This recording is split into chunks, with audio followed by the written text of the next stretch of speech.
At 4ZZZ, we acknowledge the traditional owners of the land on which we broadcast. We pay our respects to the elders past, present and emerging of the Turrbal and Jagera people. We acknowledge that their sovereignty over this land was never ceded. And we stand in solidarity with them.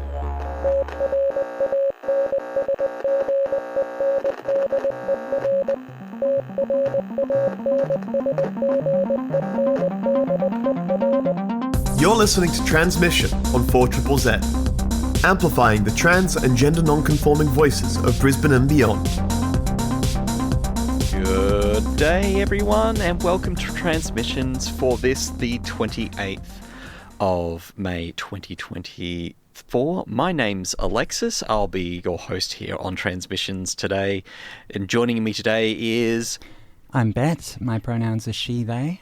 And of course, my pronouns are she, they as well. All right. Thank you for joining us today. So, the big thing for us today is to talk about the CAS report, the NHS report into transgender care for young people in the United Kingdom. Yes, that's right. So first up, I thought I might just give everyone a trigger warning because this has upset the hell out of me while I've been researching it recently, and it's possible it will upset you too once I go into it. So. Yeah, so some general warnings on this. This may have some impacts amongst transgender and non-binary people. It does have conversations that might include a certain amount of exclusion and transphobia. Yeah, I would say transphobic healthcare covers it all. Yeah. I may touch on suicide ideation, sexualisation of children. That has gone on a little. Yes. Yeah, that probably covers it, I think. I think that covers the big ones today. Yeah. So we're going to get into the meat of this report. We're going to talk, well, I must admit, Bette is going to be doing a lot of the talking on this, that they have spent quite a lot of time going through the meat of this report. The report is over 200 pages long. It's roughly 380, I think. But they are very spaced out pages. But Yes. I've also read most of the sources and a huge amount of commentary on the report. So. Yeah, it makes 38 recommendations. It's quite a lot. Yeah, it's a lot. So, yeah, we're going to take some time to go through that report, and later on we might go over the politics of how this report has been used as well. Yeah, that would be great. Shall I get going with some of this? Let's get into the CAS report. Okay, so briefly, I think I should just fill people in on what the CAS review actually is. It's a review of gender-affirming care for kids in the UK. It was commissioned in 2020 and it only was finished about a month ago, so that's 4 years that went into this. It's huge, as we said. And it was commissioned in response to the controversy surrounding GIDS, which was the Gender Identity Development Service for kids that ran out of the Tavistock Clinic. So that was the one clinic through which kids could access gender-affirming care on the NHS in the UK. And it had some problems. It was underfunded. This was happening against a background of austerity measures through the Conservative government, so the NHS was underfunded in general. GIDS was understaffed. It had huge waiting lists. Some clinicians were inadequately trained.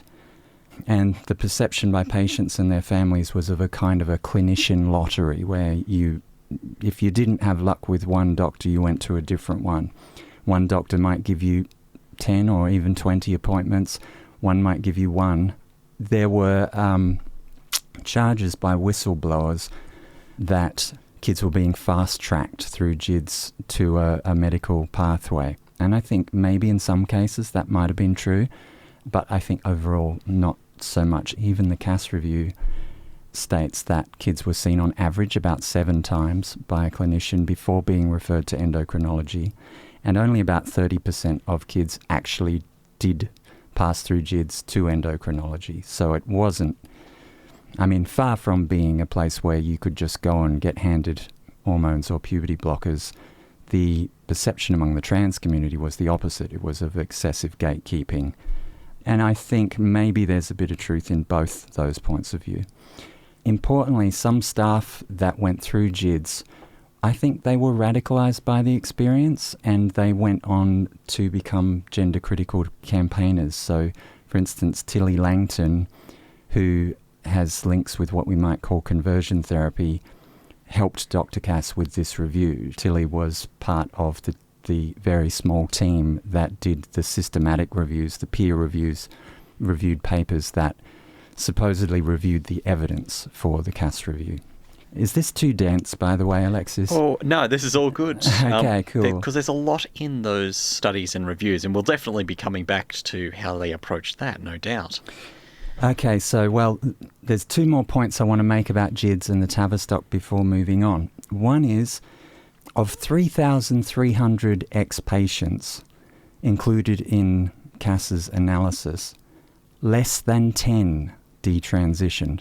And I use the word detransition in quote marks because I don't like that word very much, but we'll stick with it and it's also important, I think, to point out that that word doesn't actually seem to have a strict meaning, and everyone kind of interprets it in different ways. But even Cass tells us that less than 10 of those 3,300 kids have so far detransitioned or have been found to have detransitioned. And I think the other myth I just want to clear up is some people might have read the headline, 1,000 families to sue the Tavistock Clinic. That did the rounds in the conservative press about 4 years ago. That was absolute garbage. There was a lawyer who said he expected that up to 1,000 families might sue the Tavistock, and in the end, 2 families sued the Tavistock. But that was enough to cause all of this. So I'm heading on to a different section here. Do you want to play a song, or shall I keep going for now? We can keep going for a little bit longer. Okay, I've got extensive notes, everyone. I would rather do this off the cuff, but I've been in quite a hurry to make sense of it all. Well, also, it's quite an involved report with quite a lot of serious accusations and a lot of serious repercussions for healthcare providers in the UK who are doing this sort of work. Totally, and I want to make sure I get my facts straight. And I mean, obviously, as I'm sure we'll touch on later, this has had repercussions and will have repercussions worldwide. They've cited it in America already in many gender-affirming care bans, and it's going to have legs. So maybe before we start, we should probably allow Dr. Hilary Cass to actually say something about this particular report. So, in her own words, when the report, when the review was established, Dr. Cass was saying this about her report. Initially, NHS England asked me to do a very focused piece of work last year to just look at the published evidence on the hormones that are used for children and young people with gender dysphoria. But it rapidly became apparent that there were much broader problems in the whole care of children, from when they first question their gender right through to those who need medical treatment. From the moment I started just looking at the very simple task of looking at the published evidence, I've just become increasingly worried about the numbers of young people in distress on a waiting list, not getting the appropriate services, at risk, and that's not okay. It's just not acceptable. So certainly by the end of the report, she had a similar but not the same opinion of that evidence. Earlier in the year, she talked to National Public Radio in the US about the report and its implications. Here's a little bit of what she said on that. We spoke to young adults directly through the review, and we also had some qualitative research, so some researchers talking to young adults as well. And one of the things that they said is, I wish I'd known when I was younger that there were more ways of being trans or expressing my identity than just a binary medical pathway. And so a lot of what the focus of our review has been on is saying, what do we do to help these young people to thrive, and how do we give them the widest range of options that also don't foreclose for them? Yeah, so that's pretty much her opening remarks on this particular report. Yeah, well, I mean, look, she talks about the qualitative evidence, and they did do a number of focus groups, and there has been accusations against Cass from trans folks that trans folks weren't included in this review. And Cass always says, oh, no, we talked to you extensively through these focus groups. But the thing is, she doesn't listen to most of the recommendations made by the focus groups. She cherry picks these little quotes. She consistently makes these kind of false equivalences between, she'll say things like, I've spoken to some people who benefited from gender-affirming care and others who didn't. And I'm like, well, how many did you speak to of each? And who were they exactly? Like, the numbers tell us there are very, very few kids that go through this process who are dissatisfied. Now, if she has evidence to the contrary, I wish she'd bring it out, because I don't see it anywhere. Well, certainly her findings are much in line with what the anecdotal evidence has told us about things like detransition and the likes. It's telling us that 1%, maybe less than 1% of people even consider such a thing. Well, and there's more than anecdotal evidence, and again, I should get back to my notes in a minute, but the systematic reviews that Cass commissioned with the evidence that she cites, she doesn't always even take her own reviews seriously. And those systematic reviews have been accused of various biases. And I mean, I'm not a scientist, and I struggle to make sense of some of the debates around that part of it, but it certainly seems weird, the number of what seemed to be good quality studies that were left out of those reviews, so the amount of evidence that was ignored. So anyway, I'm just going to get back to my notes here for a sec. I'm just going to run down some of the main problems as I see them in the Cass review. I wish I could spend more time on this, but today it's just going to have to be bullet points pretty much. Firstly, I think this is an exercise in what we might call cis-supremacy. So for anyone out there who doesn't know the word cis or cisgender, it just basically means not trans or gender diverse. Hilary Cass herself, she is a respected paediatrician, but she was chosen for this task precisely because she knew nothing about gender-affirming care. She didn't have links to the trans community. She seems to have been chosen because she was totally a normie who could kind of come into the middle of the debate and presumably make sense of it. Trans researchers and clinicians, on the other hand, were excluded supposedly because they were biased and they couldn't be relied upon to be neutral about the evidence. I find that disgusting. Well, it's sort of a weird way to go about neutrality, especially in such a heated area of study, right? Yeah, totally. The idea of excluding one set of voices while not particularly being worried about effectively a counterpoint and where it might fit into that sort of leaves the report in a funny place. When they say the word independent, it's sort of a misnomer in this particular thing. For a start, a report that's commissioned by the NHS is not independent. No. It's effectively commissioned by the health minister. Well, there was no transparency around Cass's appointment to this either. There wasn't an application process, far less an open application process. There was also a so-called clinical expert group which was set up to advise Cass, but the members of that have been kept secret. I've only been able to find one of them, and that is what I would call an extremely transphobic, quote-unquote, gender-critical psychiatrist from Finland who has wreaked havoc on gender-affirming care in Finland. Her name, and please excuse me for mispronouncing, Riittakerttu Kaltiala, so I may return to her. She is a problem.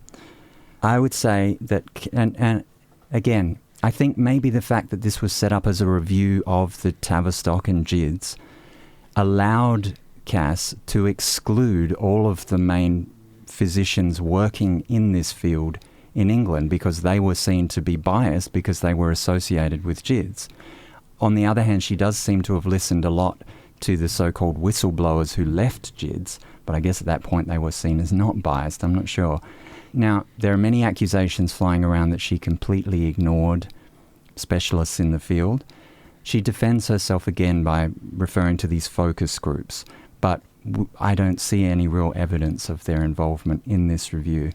One last factoid. In a multiple choice question that she apparently gave to these physicians in this focus group, 32% of them self-selected the following multiple choice option.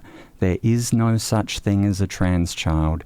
Gender dysphoria is always an indicator of another underlying problem. So that's what a third of clinicians that she spoke to thought. Certainly some of the things that Cass said about transgender people turning up to the clinics reinforces that specific idea. So her public appearances have a lot of words like, oh, this person turned up at a clinic and was given these hormones, when we could have done another intervention and seen how it went. Yeah, exactly. And I'll get to that in a minute. So we want to go back to one of the clear points that comes out of the Cass review that Dr. Hilary Cass went with, and that was the need for further study in this particular area, be more longitudinal. I'm going to let her speak to that. Here's what that sounds like. This also comes from that NPR report. Cool. We need to follow up for much longer than a year or two to know if you continue to thrive on those hormones in the longer term. And we also need to know, are those young people in relationships? Are they getting out of the house? Are they in employment? Do they have a satisfactory sex life? What are the things that matter to them? Good work. And are they achieving those things? So yeah, that particular quote, and it certainly got a reaction here. And when I heard it, I thought it was quite unusual as well. It's mind-blowing. What other medical treatment follows up by asking you if you got a job or a partner? It's crazy. I mean, those are good life sure. outcome things to measure, but there are many multivariate factors that go into all of those things. Well, look, the one thing that Cass seems completely ignorant of is minority stress. And this was not taken into... Well, I mean, you know, she pays lip service to it here and there, but the fact is, it's difficult for people to live in the world as trans sometimes, especially in the UK. And if she's going to be asking questions like, have you got a job, have you got a partner, then maybe the best thing to do would be to address the systemic transphobia in the UK rather than try to rip people's healthcare away from them. Well, certainly that would be well outside the scope of the Cass review. Well, but she says plenty of other things that are completely outside its scope. She talks about addressing bullying in schools and helping family members deal with having a trans kid. It's like, okay, where are you going to get the funding for all that? Who's going to do it? Those are all quite, sensible things to suggest. Like, we don't want bullying, and we want parents to be sort of, well prepared for people who have trans kids. But yeah, once again, where does the government actually step in on that, and what's it willing to invest in that? Yeah, and I guess one thing I want to make clear is, look, the Cass review is not all bad, and there have been some commentators who have gone with that perspective, saying, look, it's not all bad, I don't know what trans folks are complaining about. And it's true, some of the recommendations are quite sensible. They want something more like what we have here, a holistic, multidisciplinary approach to treating trans kids. But it's when you read between the lines of that it becomes truly disturbing. And it starts getting disturbing when Cass starts talking about so-called exploratory therapy, which has been seen by most trans people as a euphemism for conversion therapy. I would call it change efforts at best. So Cass advises physicians to basically try everything they can to discourage a child from having a trans identity. And if that doesn't work, then okay, then we'll give them hormones, but only under a rigorous study, and, they'll have to jump through multiple hoops to get there. Yeah, this sort of idea that a child or a person, let alone a child, can't make decisions, can't think clearly enough about their own gender identity. This sort of pervades the report in general. Also parents' rights, right? Like a lot of these kids have parents who are completely 100% behind them. They may have been hesitant at first, but by the time, I forgot to mention that most kids who try to access gender-affirming care through the NHS end up on a 2 to 5 year waiting list. So most of these kids have socially transitioned by the time they get to the clinic. And at that point, I don't really see the point in spending years trying to talk them out of it while they're going through an endogenous puberty that they don't want. Especially considering that social pressure is probably one of the biggest factors in people considering detransitioning. Yes, well, the evidence says that that's so. Also, she talks about we need more longitudinal studies. Well, sure we do, but there are longitudinal studies already, and her review ignored them because they said that the evidence was quote-unquote low quality. That is another whole can of worms. That's a scientific term for particular types of evidence. It doesn't necessarily mean that the studies were badly constructed. So there was a quote that we got from... I've completely lost my place on this already. There was a quote that came in from an Owen Jones interview from Dr. Kelly. What was his name? Aidan Kelly. Aidan Kelly, yes. Gender Plus, which Gender dealt Plus. with this specific thing, especially the approach to evidence and the comparisons. I'm going to just play that clip very quickly. In medicine and healthcare in general, especially in pediatric care, actually, there's very rarely areas of care where we do have those kind of double-blinded randomized controlled trials, because it wouldn't be seen as ethical to kind of withhold treatment from a certain cohort, I suppose. And so most medications in pediatric care are used kind of off license or without that sort of evidence base. And so I guess you could look to another approach, another way of doing it, which the Germans have just done. The German I think the German-speaking countries, so Germany, Austria, and Switzerland, have just kind of released their kind of version of the CAS report, basically only a few weeks ago, maybe a month ago now, and they kind of rejected the approach that NICE took in terms of setting the bar that high and in that way, and they took what's called a consensus approach instead. So they kind of interviewed experts who have many years, perhaps decades of experience of working in this area, and I guess gathered a different sort of evidence in a different way, perhaps not to the same standard, but I guess a kind of a next best sort of situation. And so they went through a different approach because they recognized that if they went through the approach that NICE went through, you would end up with no good enough evidence. Yeah, so he mentions a consensus approach there. Even Dr. Cass says, and she's said a couple of times outside the review too, that a consensus approach can be justified. And we do have pretty much a consensus among gender-affirming clinicians or among clinicians working with trans kids throughout the Western world. That's what we were going on the back of. That's what W. Path mostly refers to, although she also cites W. Path's own systematic review out of context. So, like, the evidence is out there. The clinicians generally agree. The clinicians that actually work with trans kids genuinely agree on what is the best way forward. I did want to say something else about exploratory therapy, and that's that no one really knows what it is. I've read a couple of papers on it, one by our own Roberto D'Angelo, who's basically a local. He lives in Northern Rivers, New South Wales. He is the head of SEGM, the Society for Evidence-Based Gender Medicine, and he recently spoke, quite controversially, in Canberra to, I think, the Australian Society of Psychiatrists. I'm not sure if that's the exact name of it.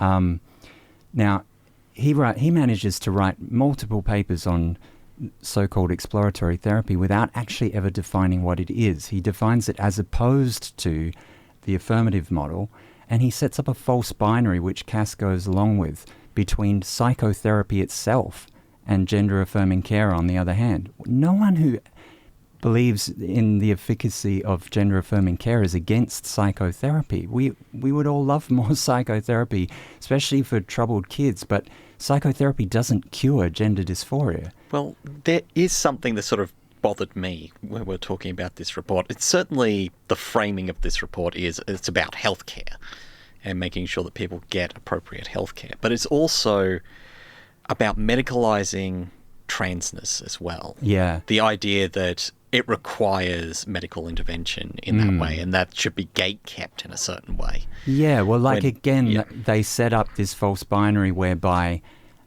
and Cass literally says this, she contrasts gender-affirming care with, quote-unquote, a more cautious approach, as if gender-affirming care can't be cautious. I mean, like, all gender-affirming care literally is taking a kid seriously about what their gender identity is and working from that and finding out what the best outcome is for that kid. That is it.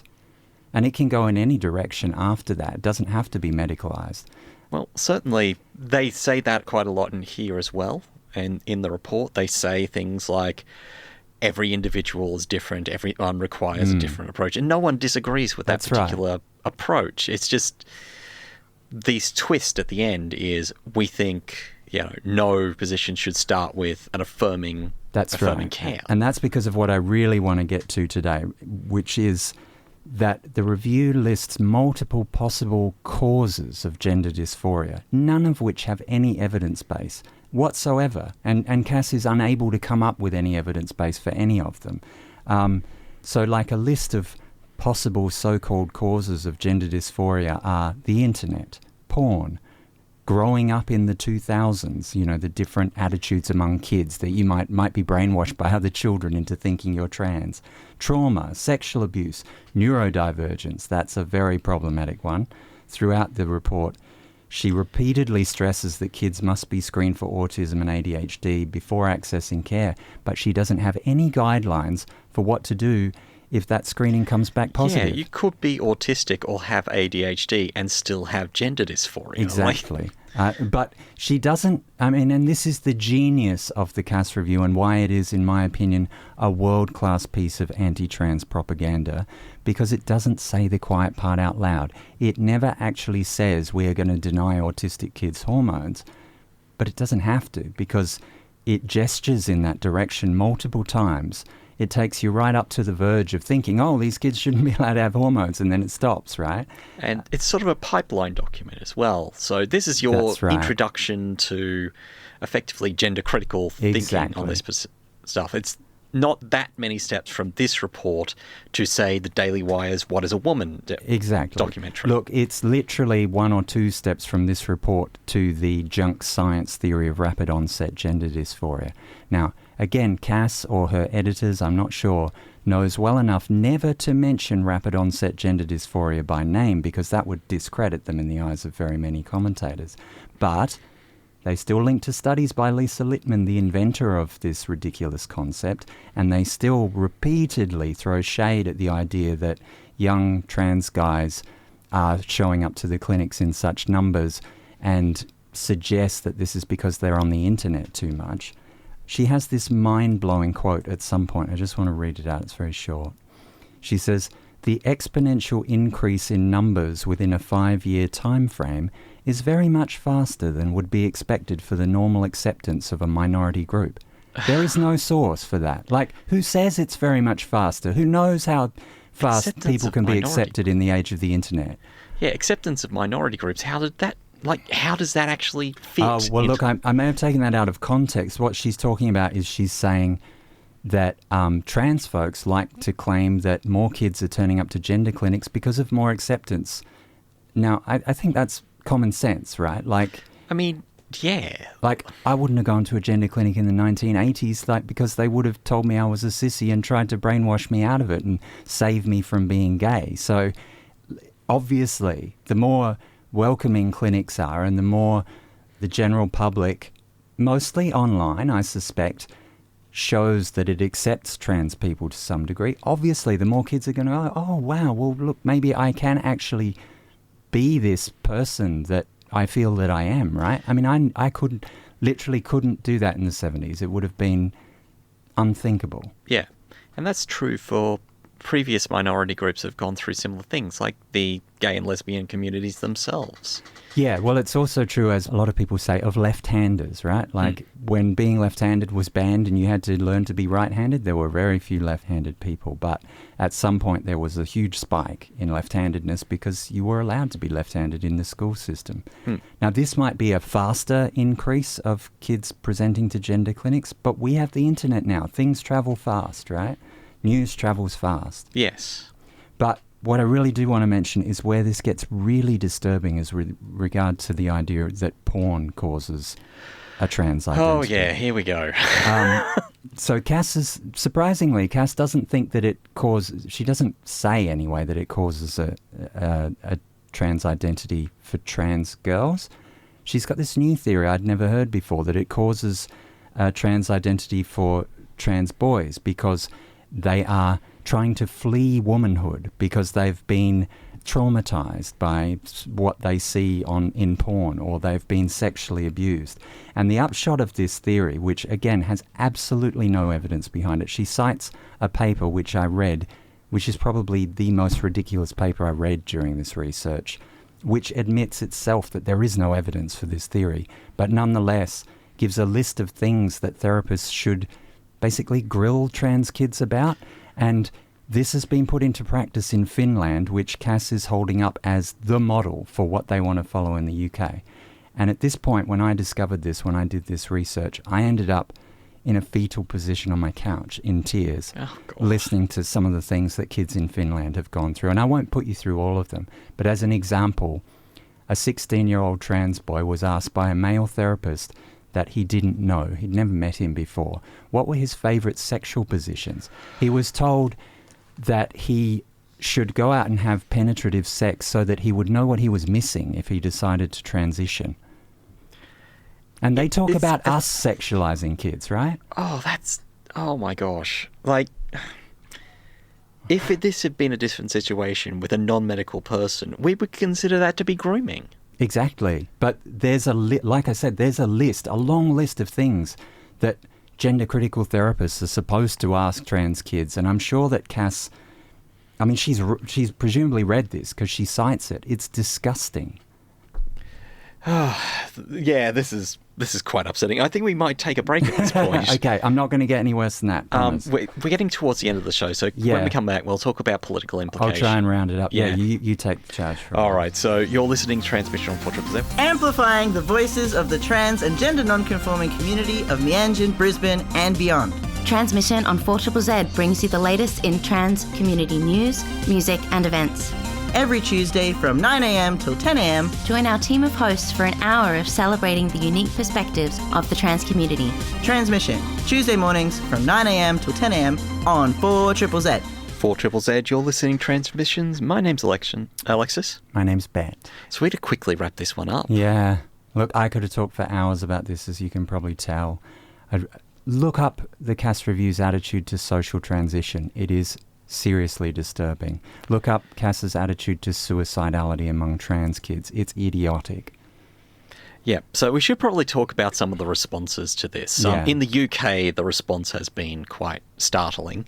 I'm going to play you a couple of clips. This is Rishi Sunak, Kill me now. The Prime Minister of the UK, on the London Broadcasting Commission talking about the review and his response. You know, I think like everyone in what Cass's report rightly does is shine a spotlight on the fact that, you know, we need to exercise extreme caution when it comes to these issues. Like, we care above all about the well-being of children, and it's clear that these things are not neutral acts, whether that's social transitioning, any kind of medical intervention. We simply do not know the long-term effects of these things, and that's why anyone involved in considering these issues, of course, have to treat people with sensitivity and compassion, but also have to be extremely cautious when it comes to taking any action. Do you agree children have been let down? Do not know the impact, and that's why I'm glad that we commissioned the report, and I, as Prime Minister, have been very clear and consistent on this issue. And yeah, that was Rishi Sunak describing his position on it, which was wild in itself. Well, he's also been consistent on misgendering trans children in Parliament while their mothers are there. Trans children who were murdered in transphobic attacks. So while we are talking about Parliament, we should probably talk about Victoria Atkins, the Health Secretary of the UK as well. It's even worse. She was in Parliament when the report was, and this is her introducing that debate to Parliament. This review strikes hard and strikes sure at an area of public policy where fashionable cultural values have overtaken evidence, safety, and biological reality. This must now stop. Which is quite the statement. But if you were hoping that maybe the opposition had a slightly better position on this, then you might also be struggling there as well. So this is Wes Sterling, the Shadow Health Secretary, who's the Labour person, talking about the report as well. But I think it does raise some serious concerns that are pretty scandalous, actually. I think we've got to ask ourselves, you know, why is it that we've seen medical interventions that have been given on the basis of very weak evidence? Yeah. How is it that clinicians have been silenced or afraid to come forward? Why is it that a group of young people who are extremely vulnerable are waiting years to access treatment? And I think there's plenty of blame to go around. I'm pretty angry, actually, that despite this review having been commissioned, there are some NHS trusts that refuse to cooperate. Yeah. And I want to send a clear message to them that under a Labour government, there will be accountability for that. You're not going to get away with it. Which is quite the statement in itself. Yeah. Well, look, I agree with him. Why were there 4 or 5 year waiting lists? But he's only saying that because he's the shadow. Yeah, and certainly their position on this has been pretty clear. They're more or less in lockstep with the Cass review and the Conservatives about how it should be implemented. Look, shall we just say, this can happen in Australia, everyone. It certainly can. Let me give you a little bit of an example of that from State Parliament here in Queensland. Yeah, please do. This is Shane Knuth, a KAP member for Northern Queensland, asking a question of the Health Minister, Shannon Fentiman. Mr Speaker, medical professionals at Queensland Health are being forced to use the gender affirmation model for treatment of gender dysphoria in children. In light of the recent damning independent UK Cass review that forced the gender affirmation model's withdrawal from all UK health services, will the Minister immediately suspend the program and launch an independent inquiry into its use? Yeah, so if you think it can't happen here, you're just not right.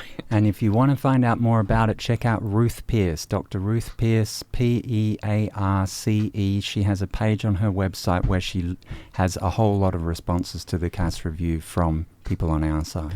All right, so we should probably wrap up today. Thanks you for joining us for Transmissions today. My name's Alexis. My name's Bette. Thank you for joining us today for Transmissions. No, thank and you. We'll see you next week. Goodbye. Bye. Thank you so much for listening to Transmission. See you next Tuesday, 9 to 10 a.m. on 4ZZZ.